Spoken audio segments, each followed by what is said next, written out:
สวัสดีท่านผู้ชมทุกท่านนะครับวันนี้ผมจะมานำเสนอเครื่องเสียงรถยนต์ฟังในบ้านนะครับชุด10 นิ้วโครงปั๊มนะครับตามราคาครับชุดนี้ 5,000 บาทนะครับรวมส่งกลางก็จะเป็นดอก 6.5 นิ้วนะครับหน้าม่วงหมวกเคปล่านะครับผมก็จะเป็นปีMP ตอง7นะครับก็จะปรับง่ายครับมีวอลลุ่มมีแหลมกลางเบสซับวูฟเฟอร์นะครับแล้วก็มีเอ็กโคแล้วก็มีวอลลุ่มไมค์นะครับผมใช้เสียบไมค์2ช่องนะครับก็จะมีเครื่องเล่นบลูทูธ USB TF นะครับมีเสียบ AUX ได้นะครับผมเชื่อมต่อกับคอมพิวเตอร์โน้ตบุ๊กทีวีทุกอย่างที่มีเสียงนะครับสามารถเสียบช่อง AUX นี้ได้นะครับก็จะมีวัดโวลต์นะครับกรณีต่อแบตเตอรี่นะครับไว้ดูไฟนะครับผมแล้วก็มีสวิตช์ปิดเปิดไฟทั้งระบบนะครับแล้วก็จะมีสวิตช์ไฟสีที่ผมทำไว้ให้นะครับสามารถต่อไฟสีเพิ่มได้นะครับผมก็จะเป็นแหลมจาน4 นิ้วนะครับ2 ดอกก็จะมีพัดลมเป่าอากาศลงด้านล่างนะครับให้ตัว power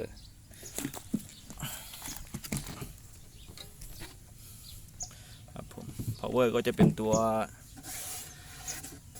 MP นะครับ3,500 วัตต์นะครับผมตัวนี้ก็จะเป็นแอมป์คาร์ด AB นะครับ4 channel นะครับ2 channel ก็จะขับกลางแหลมนะครับอีก2 channel ขับ subwoofer นะครับทำการบิดนะครับผมกดสวิตชิ่งก็จะเป็นตัว50 แอมป์นะครับก็จะมีชุดคาปลายนะครับกรณีต่อแบตนะครับ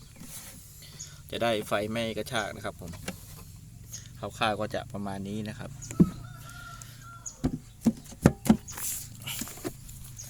ด้านหลังก็จะเป็นรูระบายอากาศนะครับผมพัดลมเป่าเข้ามาก็ระบายออกมาด้านนี้นะครับก็จะมีขั้วต่อแบตเตอรี่นะครับบวกลบสีดำแดงนะครับผมทำไว้ให้อันเรามาเทสเสียงกันครับ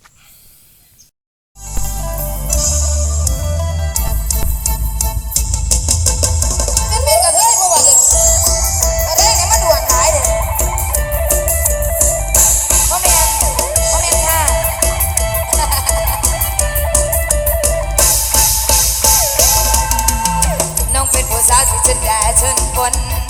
ขนาดว่าลุงก็จะบอกเร็วเด้ออายน้องบอกให้ฉันว่าอายเป็นคนหลายใจ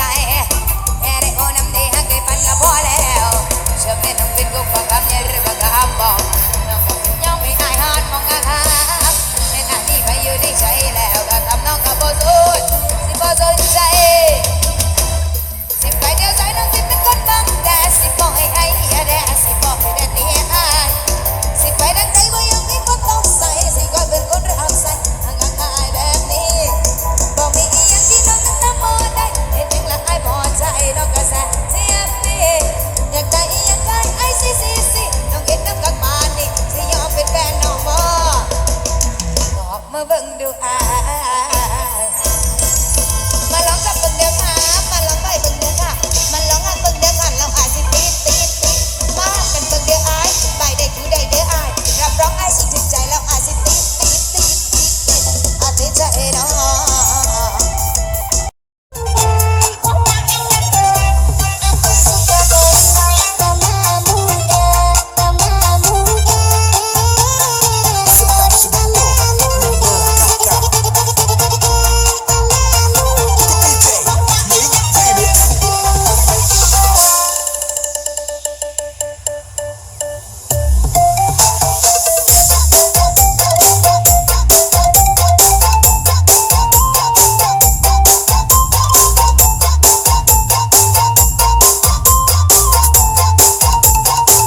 กอดเข่าคอยสาวกลับมา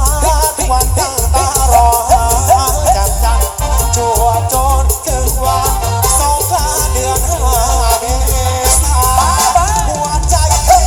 ยังหัวคอยจนรัวสะพานทิ้งไอ้หนุ่มบ้านนาคอยหามิถุนามองลาขอบคุณครับ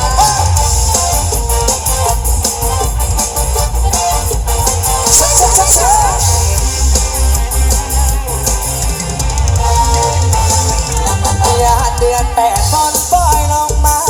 กรกฎายิ่งขาเศร้าใจเราเคยร่วมไปทำบุญวันเข้าหันษาน้องขอเรียนเที่ยวลืมไปดีนะไปน้องอยู่เมืองฟ้า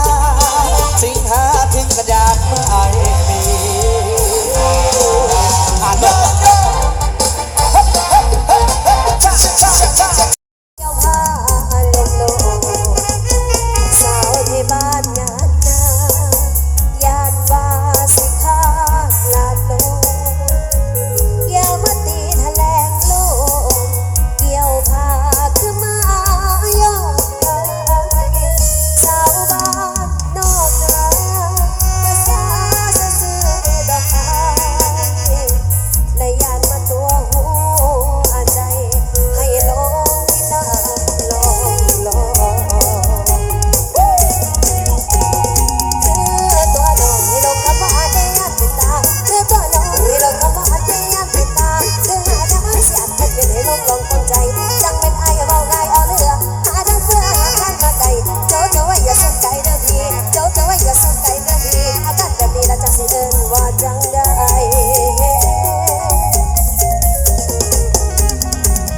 อย่าเกินอายว่าหลายใจได้บ่น้ออายเกี่ยวใจผู้ใดตามจีบสาวหลายคนใจเคยโลดสาสายอายแวคงแชทอ่อนแอนั่นแม่เมื่อยามหลับตาเอิ้นว่าคนหลายใจใช่ไหมใช่ไหมขอใครก็หวังตาเคยได้เห็นจังเยอะหลายครั้งจังหารกล้าว่าโลกลอยใจผู้ใดมาเกี่ยวพาบากบานปราณใจแบบใดเนาะใจของอายแบบใดเนาะใจของอายคือลายทั้งเกี่ยวทั้งแหวกหักตัวหรือว่าหักแท้ใจแด่จังจริงอย่าหลงสักทีละนะใจไม่ลงแต่ตัวใจกันละนะมันไม่ใช่อยากว่าคนหลายใจแค่เด้อาย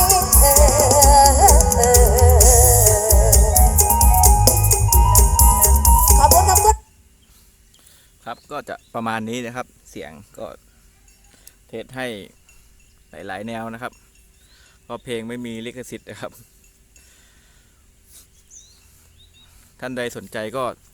สามารถติดต่อเข้ามานะครับทางเพจ iSound Audio นะครับ